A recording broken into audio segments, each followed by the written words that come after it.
Video में बेटा आज हम लोग क्लास 12 के लिए बायोलॉजी में पेडिग्री एनालिसिस और इसके बाद इसी वीडियो में हम लोग जेनेटिक डिसऑर्डर के बारे में थोड़ा सा पढ़ेंगे। सबसे पहले आप समझें कि पेडिग्री एनालिसिस क्या है। इसके पहले जो है हम लोग मेंडल्स के लॉज, इनकम्प्लीट डोमिनेंस, को डोमिनेंस, ये सब जो हैं पढ़ चुके हैं। अब आज हम लोग जो हैं पेडिग्री एनालिसिस क्या होती है ये जानेंगे। देखो, ये जो है जेनेटिक ट्रेट्स की स्टडी किसी फैमिली, ह्यूमन फैमिली में जनरेशन टू जनरेशन कैसे होती है, उसी को हम फैमिली ट्री के ज़रिए अगर जो है स्टडी करें तो इसको कहते हैं पेडिग्री एनालिसिस।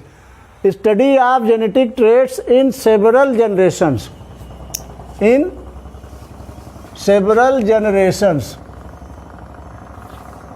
किसमें? आप ह्यूमन फैमिली की बहुत सारी जनरेशन्स में अगर हम जेनेटिक ट्रेट्स की स्टडी करें फैमिली ट्री डायग्राम के रूप में, in the form of family tree diagram, तो इसी को हम कहते हैं पेडिग्री एनालिसिस। पेडिग्री का यहाँ मतलब है वही फैमिली हिस्ट्री का स्टडी करना।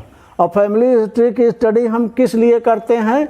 जिससे एक काउंसलिंग हो सके पूरी फैमिली हिस्ट्री की, मतलब उसमें जेनेटिक ट्रेट्स का, जिससे डिसऑर्डर्स को अवॉइड किया जा सके। मतलब जो भी डिसऑर्डर्स जो हैं एक जनरेशन से दूसरे जनरेशन में जा सकते हैं, उनकी क्या पॉसिबिलिटीज़ हैं, उनको एनालाइज किया जा सके, उनको जाना जा सके और उनको फिर अवॉइड किया जा सके।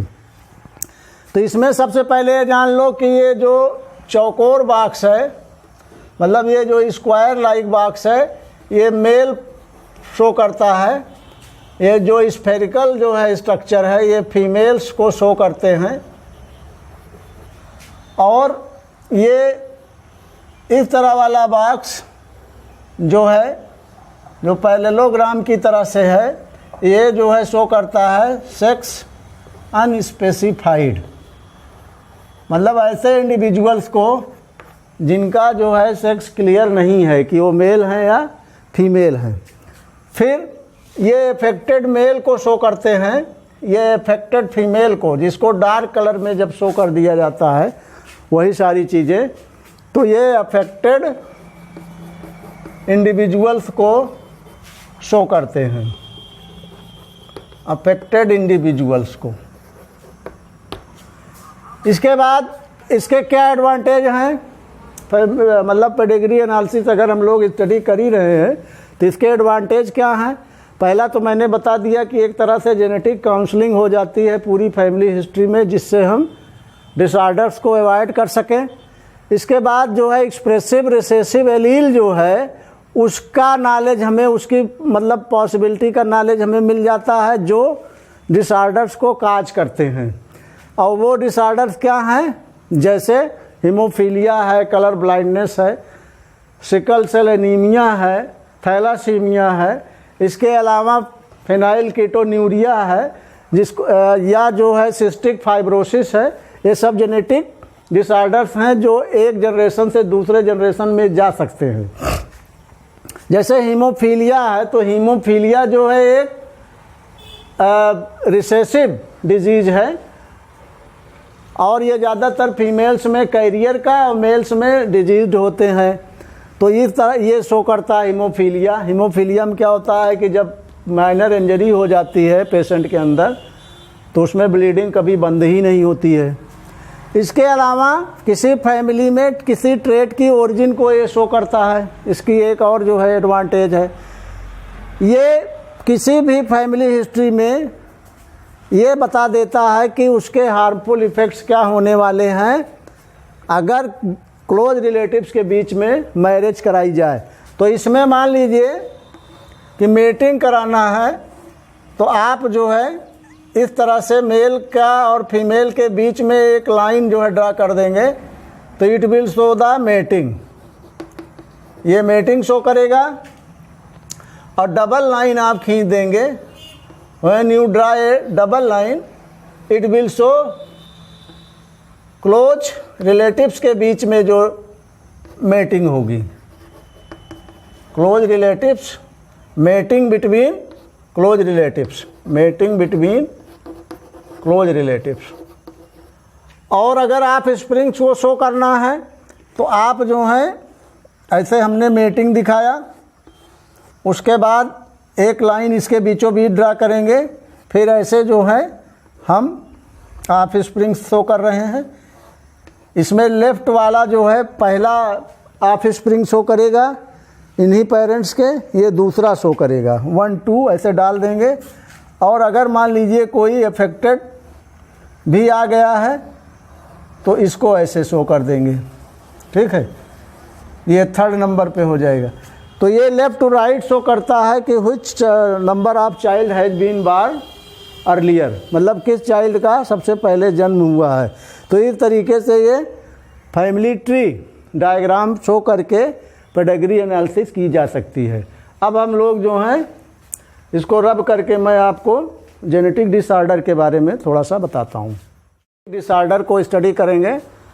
जेनेटिक डिसऑर्डर क्या है? ऐसे डिसऑर्डर्स जो one generation to another inherit होते हैं, उन्हीं को हम जेनेटिक डिसऑर्डर्स कहते हैं। तो जेनेटिक डिसऑर्डर्स भी 2 टाइप के होते हैं। पहला जो है मेंडेलियन डिसऑर्डर और दूसरा chromosomal disorder.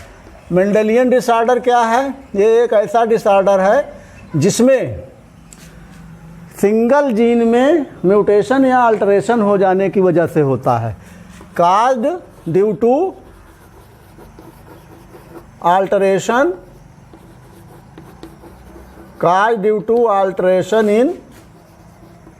alteration or mutation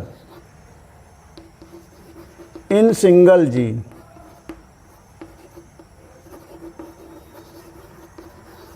मतलब किसी एक जीन में अल्टरेशन हो जाए, मतलब उसमें कोई बदलाव हो जाए या उसका म्यूटेशन हो जाए, यानी कोई एब्रप्ट चेंज हो जाए, तो इसकी वजह से होता है। तो एक होता है, इसका एग्जांपल जैसे हीमोफीलिया है, कलर ब्लाइंडनेस है, फिनाइल कीटोन्यूरिया है, सिकल सेल एनीमिया है।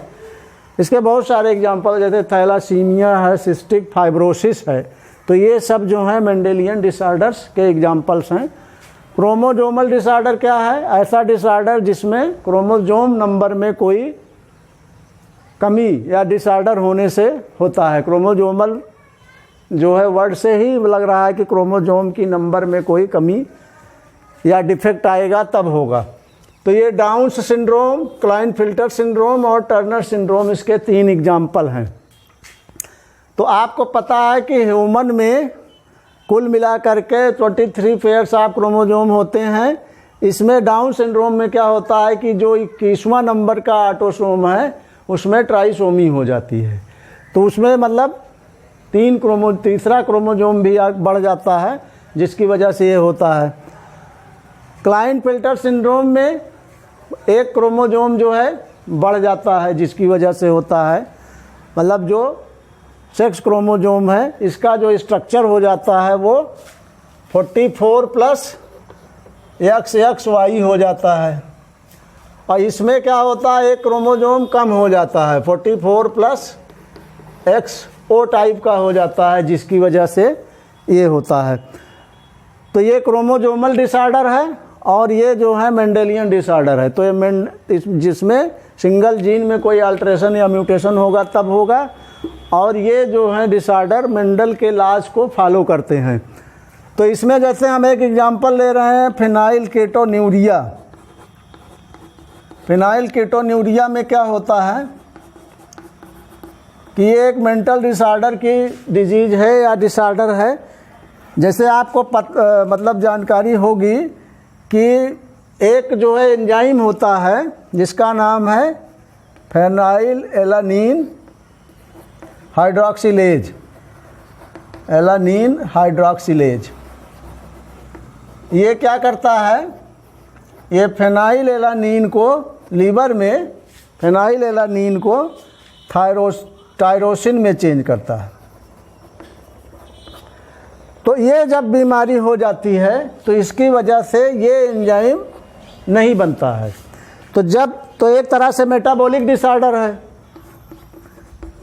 मतलब मेटाबॉलिज्म में गड़बड़ी आ रही है। क्योंकि आप जानते हैं कि अमीनो एसिड है फेनाइलएलानिन और अमीनो एसिड प्रोटीन को बनाने के लिए बहुत इम्पॉर्टेंट होते हैं। तो जब ये फेनाइलएलानिन टायरोसिन में बदलता है तो मेटाबॉलिक प्रोसेस होती है, मतलब प्रोटीन सिंथेसिस की मेटाबॉलिक डिसऑर्डर है ये, मेटाबॉलिक ऑटोसोमल रिसेसिव डिसऑर्डर है ये। मतलब ये पूरा क्या है, मेटाबॉलिक ऑटोसोमल रिसेसिव डिसऑर्डर। तो ये जब फेनाइलएलानिन हाइड्रोक्सिलेज एंजाइम की कमी हो जाती है, मतलब वो नहीं बनता है, तो फेनाइलएलानिन टायरोसिन में नहीं बदलता है, बल्कि इसके बदले ये किस में चेंज हो जाता है, फेनाइलएलानिन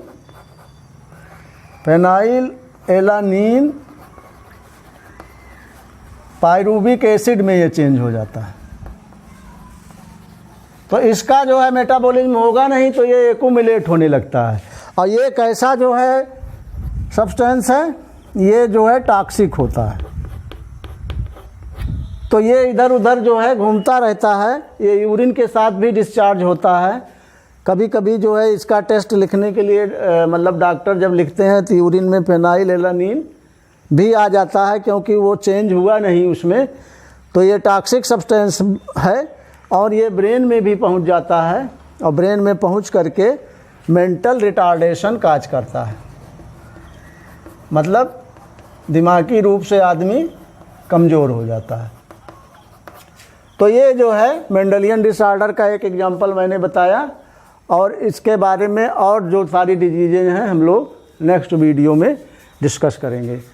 और जो है इसको आप देख लीजिएगा, जो भी क्वेश्चन मिलेंगे उनको सॉल्व कर लीजिएगा।